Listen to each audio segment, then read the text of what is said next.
எந்த கருத்தரங்கத்தை நடத்தினாலும் நமது பேராசிரியர் நடத்தி கொண்டிருக்கிறார்கள். ஆனால் அழைப்பில் நம்முடைய பேர் இருப்பதில்லை. அதற்கு என்ன காரணம் என்றும் தெரியவில்லை. இப்போது இந்த அயற்பணி பேராசிரியருடைய கூட்டமைப்பு கடந்த ஒரு மாத காலமாக தீவிர முயற்சி எடுத்து இந்த முன்னெடுப்பு என்ற நிகழ்ச்சியை மையமாக வைத்து பல்வேறு அரசியல் தலைவர்களையும் அங்கங்கே மண்டலமாக நம்முடைய ஆசிரியர்களை பிரித்து மிக அருமையாக செயல்பட்டுக் கொண்டிருக்கிறது. மத்திய மண்டலம், தெற்கு மண்டலம், வடகிழக்கு பருவ மண்டலம், இன்னும் நம்முடைய மண்டலங்களை தெளிவாக பிரித்து ஆசிரியர்களை அமைப்பாக அமைத்து செயல்பட்டுக் கொண்டிருக்கிறோம்.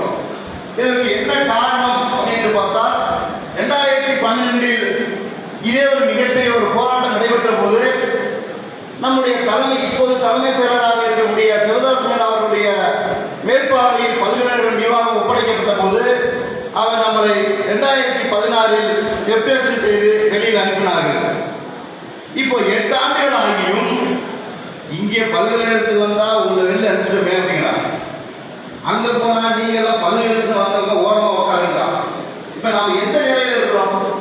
பல்கலைக்கழகத்துக்கு வந்தால் உண்மையை சொல்கிறோம், இங்கே வந்தால் அந்த மரியாதை கிடைக்கல. இங்கே உள்ளவங்க எப்படி இருக்காங்கன்னு தெரியல. ஒரு ஆசிரியர் ரொம்ப வருத்தப்பட்டார். இப்போ நீங்கள் விட்டு போன சந்தோஷப்படுறாங்க, நீங்கள் அதிகமாக வாங்கிட்டீங்க, அதிகமாக என்னென்ன தெரியாமல் நாங்கள் இருக்கணும், ரொம்ப